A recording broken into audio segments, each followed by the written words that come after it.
is here today. So I'm really excited about that. And I'm also excited to welcome Victoria, who's going to start us off today before David comes on and gives us a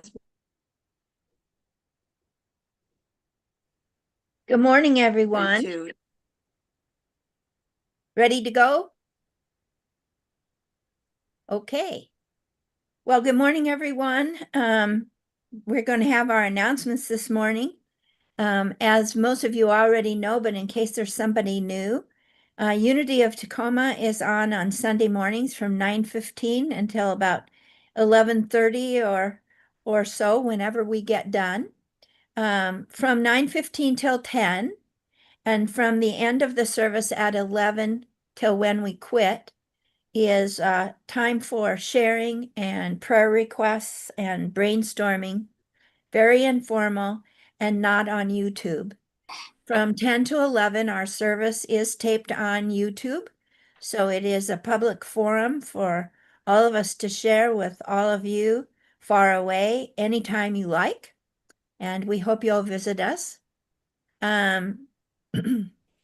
So that is going on every Sunday. I am so pleased to announce that in our community outreach project of making sandwich sack lunches for the homeless got started again in this month of June.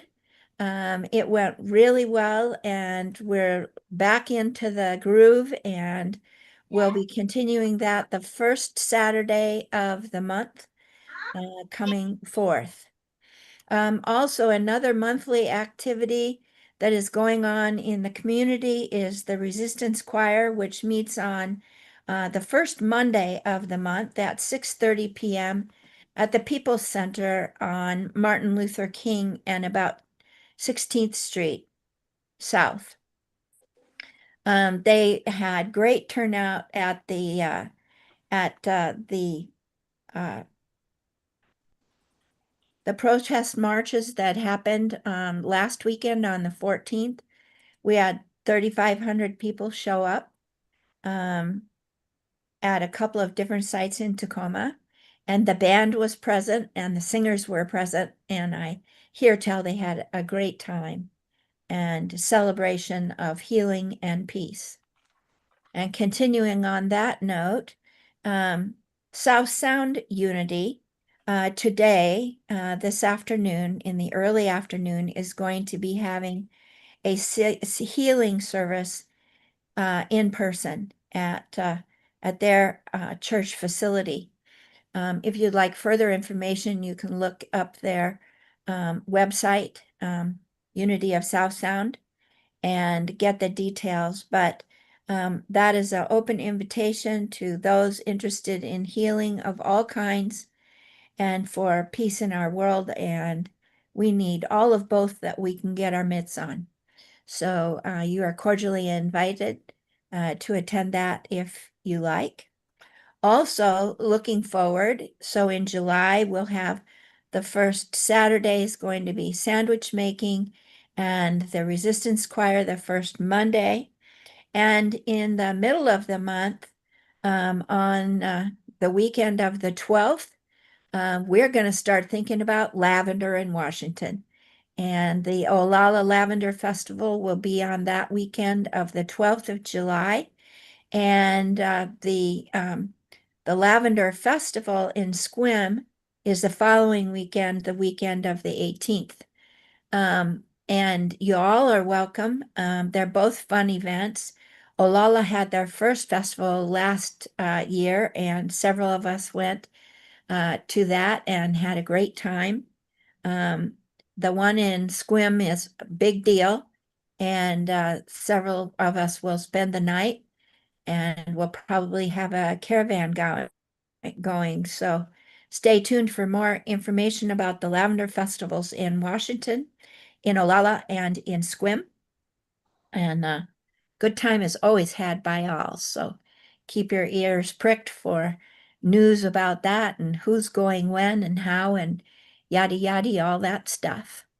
So that's pretty much my announcements for today, unless Lori has something that I have forgotten or didn't know about.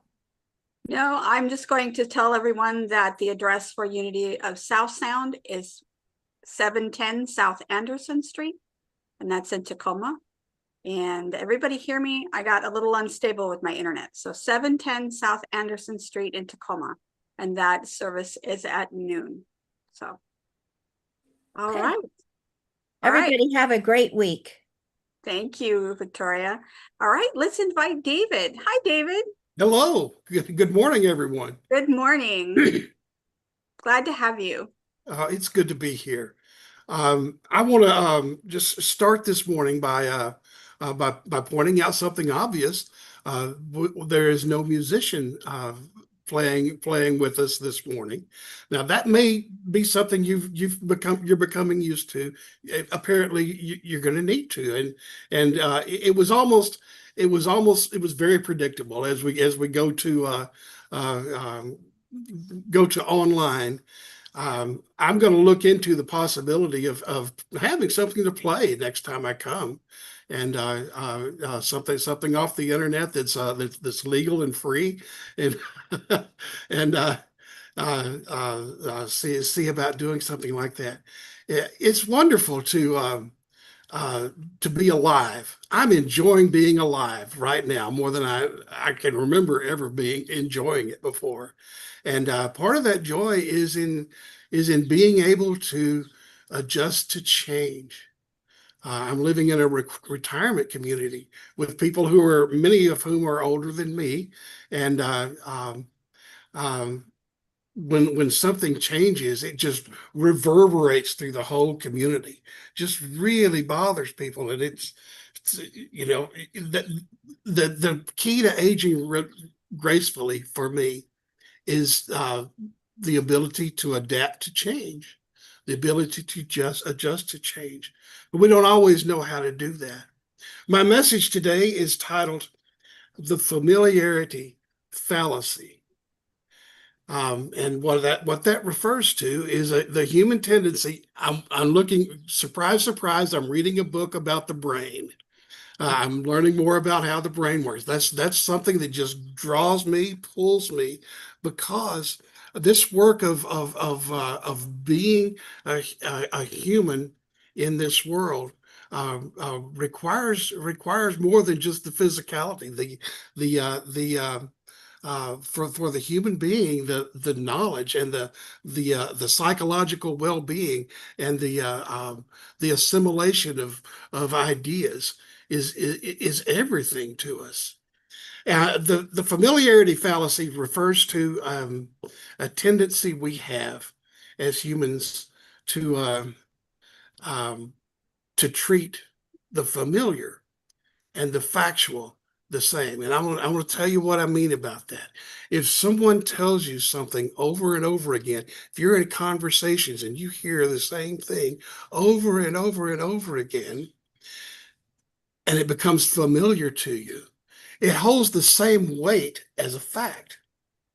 You can research a fact, you can verify its truth, and you can hear uh, a rumor over and over and over and over, and they'll carry the same weight in your mind. Carry the same weight in our consciousness. What we do with our brains is we recognize patterns, and patterns we call it thought, but what we're really is doing is finding what we're familiar with, finding what we're comfortable with, and rejecting everything that we're not.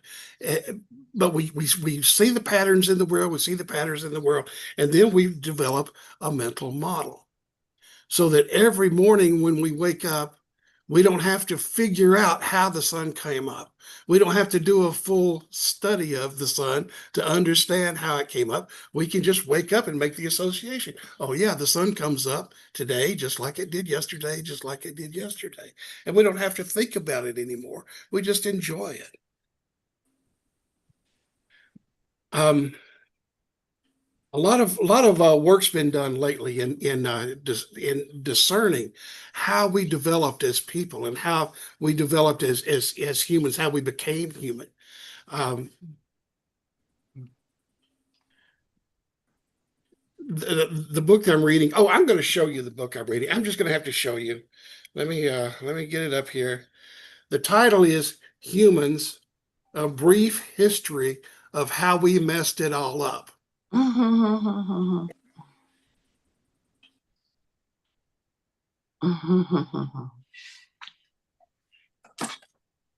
And what it goes through, we have this idea of humanity learning and then learning some more and then adding that and then learning some more. And what we did was just mess up and mess up and mess up until we got it right. And he takes us through history and finding the ways that we do that and looking at the reasons why. And I love looking at those reasons why. A lot of a lot of what is understood, of course, about humanity comes from archaeology. Um,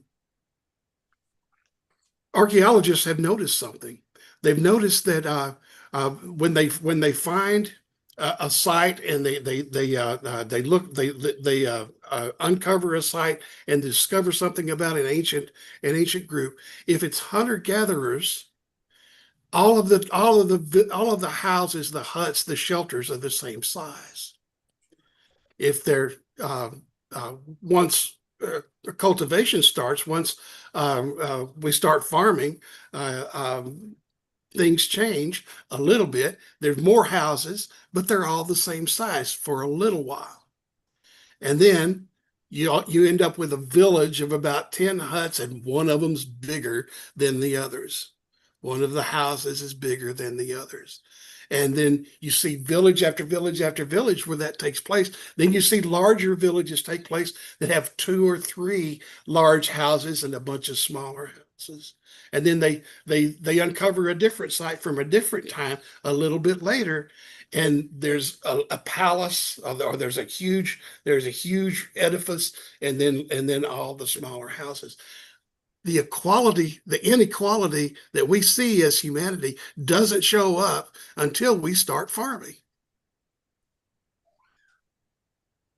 The things that we have to deal with as humans in culture and in societies, it doesn't show up until we start agriculture. And I got to tell you, I have to look back at the life of a hunter-gatherer, and uh, and it sounds horrible to me. It sounds like it would be so grueling, and I'm sure it was. But they were born into that. That's all they knew. They hunted, they fished, they ran, they fought their enemies. They protected their village, and they passed on their genes, and they did that without having to deal with inequality. Now, when I weigh that, I wonder, would I like to give up having a bus and an air conditioner and a grocery store just so I could have that kind of equality? I don't know. I don't know if we were better off. Jared Diamond wrote a book called Collapse, and it goes through history and looks at the civilizations that thrived and then stopped thriving and then collapsed, and looks at what they had in common, what things happened that brought those collapses, those societal collapses. And one of them, one that there are a variety of reasons, but it comes down to how we use the human brain and how we prize one thing over another. When you have a goal that you're going toward, do you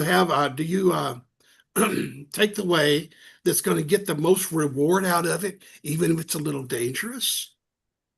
Or do you take the path that's safest and more likely to end up without being injured or hurt or losing everything, but then you might not gain as much? How do you make that decision? Well, we do it through what's familiar in our brain. We hear what's familiar. We understand what's familiar. Our ancestors, the Neanderthals, Now, Neanderthal has been called a lot of things, been called a caveman, wasn't a caveman. The Neanderthal has been portrayed as being kind of just a luggish brute, dragging a club around, that kind of thing. That's not how they lived. Neanderthals were just as intelligent as we are. They were just as smart. They had they could do everything we could do when what we call modern humans were making were making art. The Neanderthals were making art. The difference is the real difference in the two groups was how far they ranged. The Neanderthals stayed at home. They took the safe way. They stayed around. The modern humans took off. They went west, young man. They just packed up their wagon. They go and start somewhere else. And everywhere they go, everywhere modern humans go, Neanderthals die out. We killed them. Now we brought diseases with us. We went in and displaced them. But the way human groups, in the absence of modern politics, the way human groups settle things is pretty brutal. And chances are that we just took their women and killed their men. And that's why we all have about 1 to 4% Neanderthal DNA. If you're from Asia or from Europe, chances are you have about 1% Neanderthal DNA. Africa didn't have that, and the Americas didn't have that. Neanderthals were smart; they could do everything that we could do, but their brain usage was different. They used their brain just to prioritize one thing that the modern humans prioritize other things, and modern humans may have only been 1% better at finding food or 2% better at making weapons, just something like that, something that simple. And over time, that's where one group displaces another. The when humanity invented the wheel, a lot's been said about humans inventing the wheel. Yeah, I didn't realize this. It's only been about 5,500 years ago when Oh, humans invented the wheel. Before that, we were rolling logs to move things. And when we invented the wheel 5,500 years ago, it was not for transportation or transport. We invented the wheel for potters. The potter's wheel, turns on an axle, and it's ground on the sides. It's edged out on the sides, so that it goes around. And it took several hundred more years for some human to take that potter's wheel and just turn it up and find a way to push it. We don't think in linear terms. Our thoughts don't work in linear ways. We think through our familiarity, the familiarity through our patterns. Um, your brain is evolved. Basically, my brain is evolved to run after game, to forage, to fight, to protect my family, to see patterns of danger, and to gaze at the stars. I'm not evolved to go 50 miles an hour, 60 miles an hour. I'm not evolved to get up at 6 a.m. and go to bed at 10 p.m. I'm not evolved, and you're not either. We develop those practices to fit in with the society we're in, but as human beings, we're not always perfectly evolved for what it is that we're doing. That's why we mess so many things up. Why we can find so many ways to mess things up. The human brain just sees patterns. It sees what's familiar, and those patterns can create what's called an illusory correlation or a clustering illusion. There's something that happened in London in World War II. As the war was getting toward the end, Germany was lobbing the V1 rockets and the V2 rockets. They were a new kind of bomb, and they were raining down in the way that the RAF never had been able to. And uh, people started to see a pattern. And the pattern was that this neighborhood was hit, but this neighborhood wasn't. And then this neighborhood was, but this neighborhood wasn't. And they started to make a pattern out of it that really wasn't there. They just invented a pattern. And what came out of that was the what we would call a rumor, but was what we also call collective knowledge sometimes, which is just sometimes wrong. Uh, the rumor was that the Nazis had perfected the way to have those bombs land exactly where they wanted them to, missile guidance, which nobody had at the time, and also that those neighborhoods that had not been hit, that's where the Nazi spies are. There's Nazi spies living there, so the Gestapo is making sure that the Luftwaffe only hits here and only hits there, but doesn't hit there. That idea became so thick among Londoners that the government had to step in and hired a statistician to develop a team to look into it. No, they didn't have any new technology. They didn't have any spies.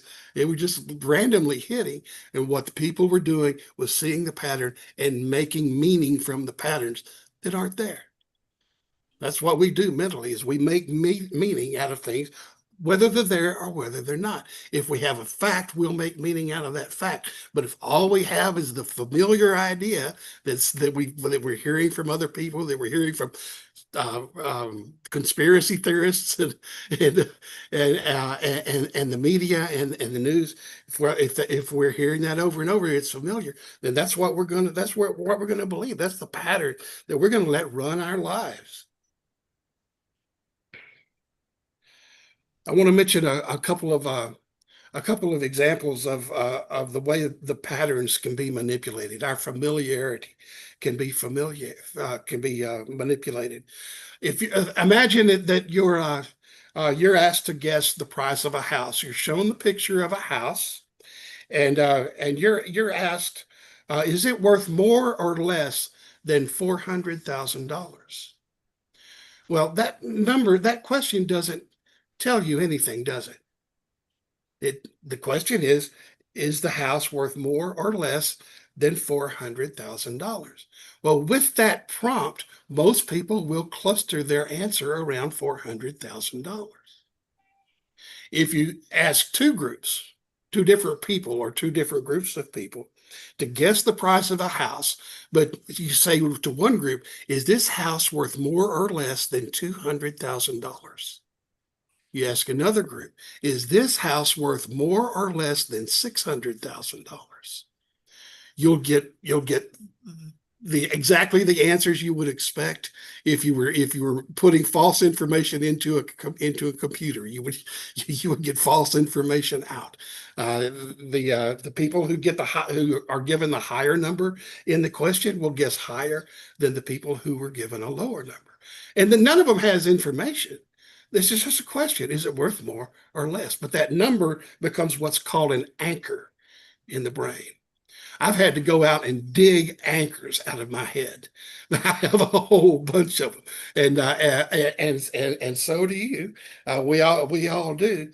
In the book, there's a book called Thinking Fast and Slow by Daniel Kahneman,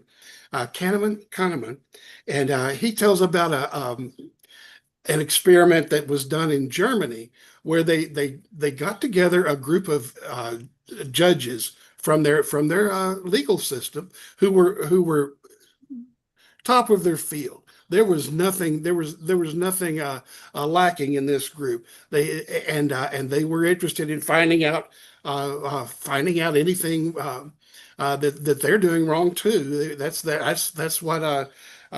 part of their job. Well, what they did is they did an experiment with these judges, and they gave them the same case. Everybody got the same case. The case is about a young woman who was shoplifting and was caught shoplifting. And here's the details and what would be an appropriate sentence for this person. But before they answered, Here's the way it was done. They had dice, and all of the dice were weighted so that it would only land on 3 or 9.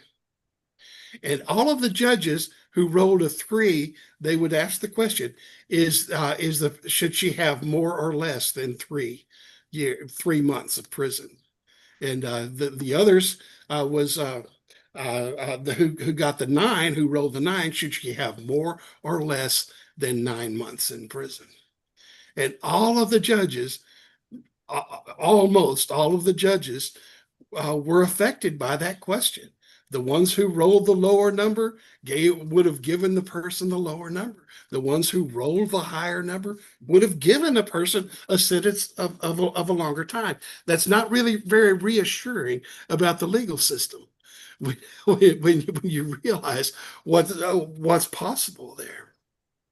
When we're facing a choice in life, you're facing a choice in life, I'm facing one.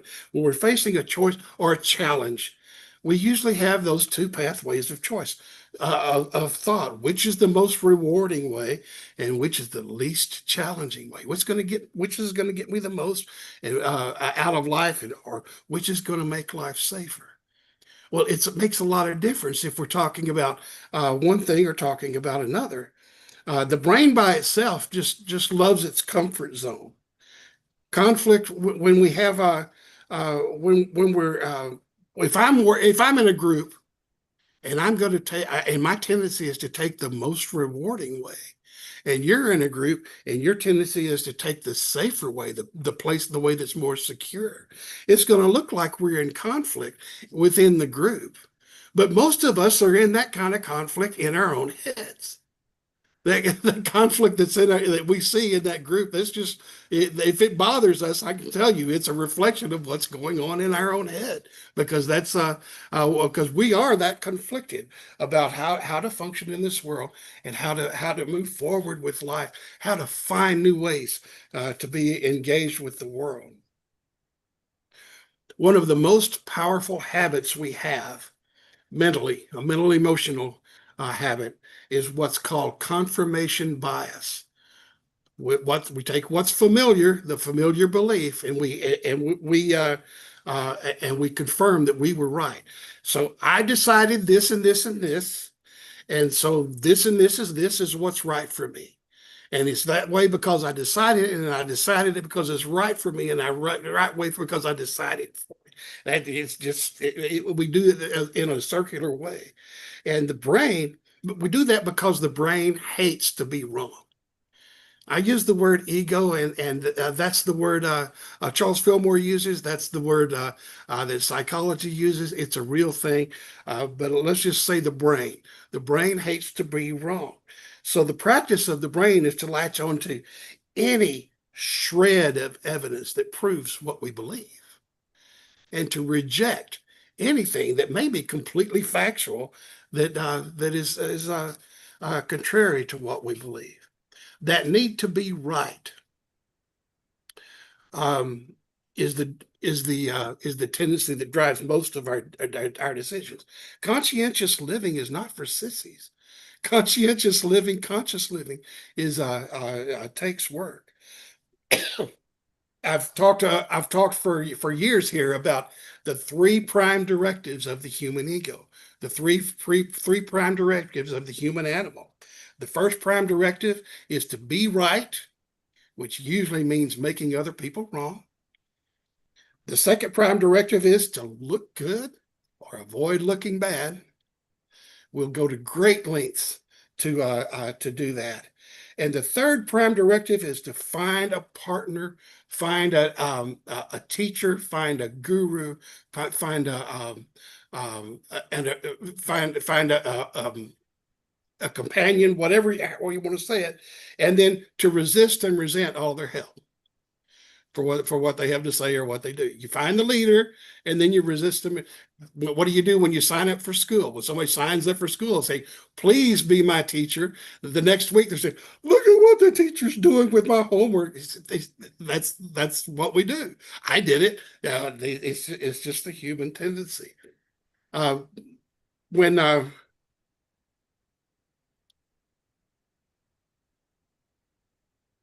when we allow those prime directives to uh, to make the choices for us, uh, we're caught in the familiarity fallacy very often.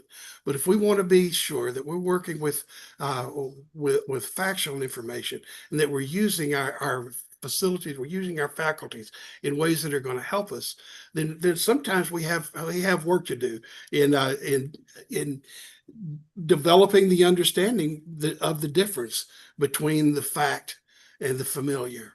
The familiarity piece is subtle. It's something that happens and we don't recognize it. Usually, when somebody presents us with a fact, we recognize it. But the familiar is just is so insidious that it can keep us. I realize I've been talking for a long time. I've probably done that because but because we don't have music to go back to. I want to take a moment and talk about meditation and the practice of meditation in sorting out the difference between the familiar and the fact. The For me, there's nothing like bringing the brain to a place of what you would call neutrality, where you're not making any associations, not making any comparisons, not dealing with any patterns. I studied and practiced Buddhist meditation. Eventually made that my way.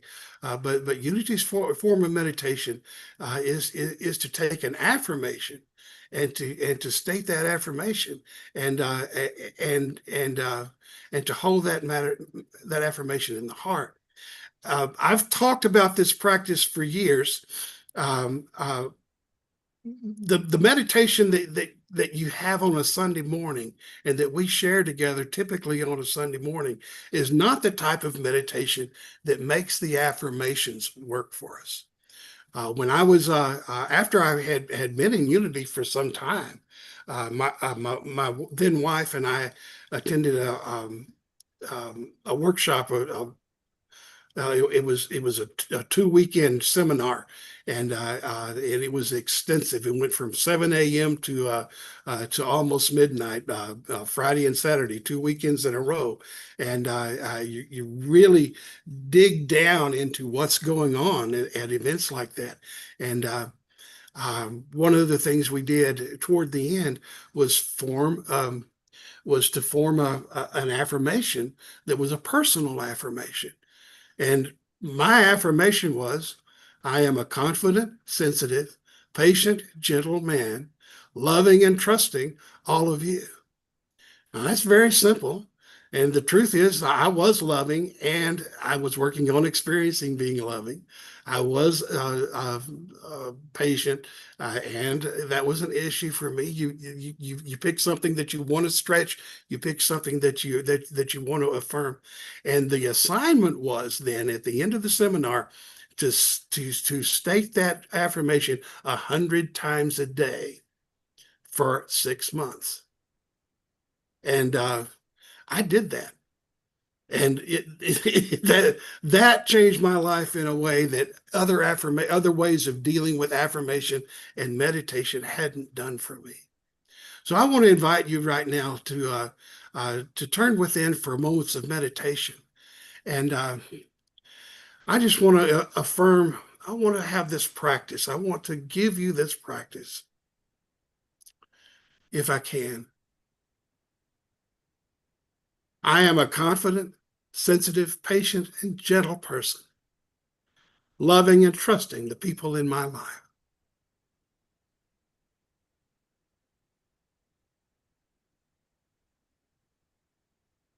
Invite you to allow the breathing to become steady.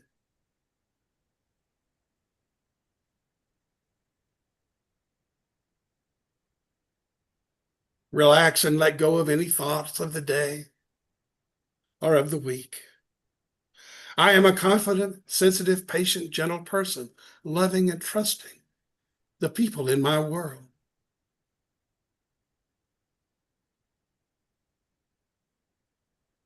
I am a confident, sensitive, patient, gentle person, loving and trusting the people in my world.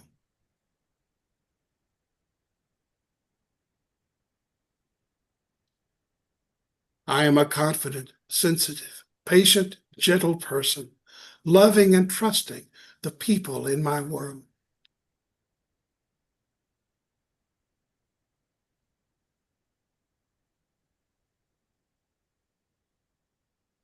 When an idea such as this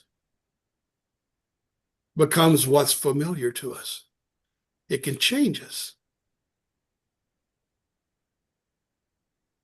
I am a confident, sensitive, patient, gentle person, loving and trusting the people in my world.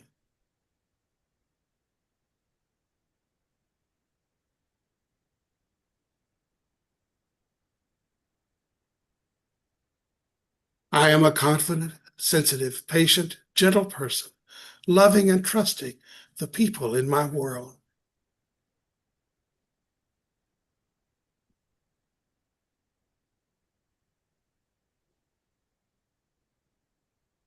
I am a confident, sensitive, patient, gentle person, loving and trusting the people in my world.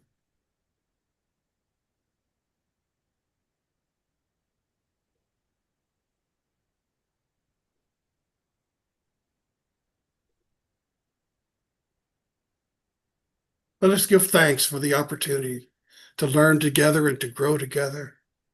Let us give thanks for the opportunity to examine our own ways of being, to find new ways of being, to shift with this world.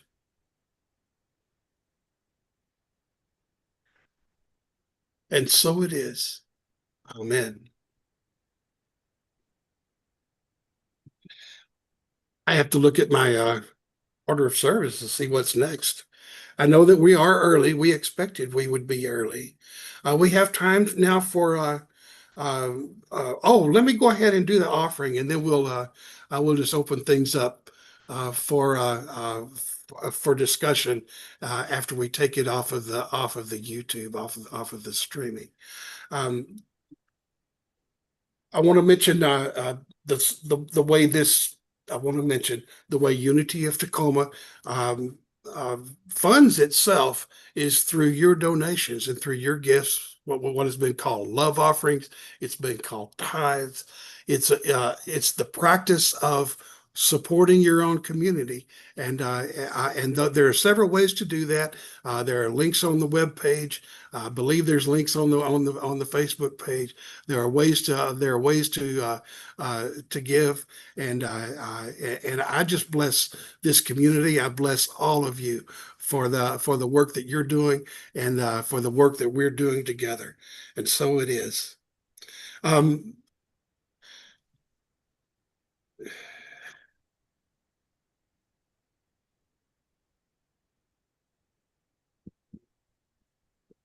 I'm going to declare us done. I'm not going to try to sing for you. If somebody wants to sing the peace song, "Let There Be Peace on Earth," let's do that at the end of our discussion. I'm going to turn this over right now. Open the conversation. Let's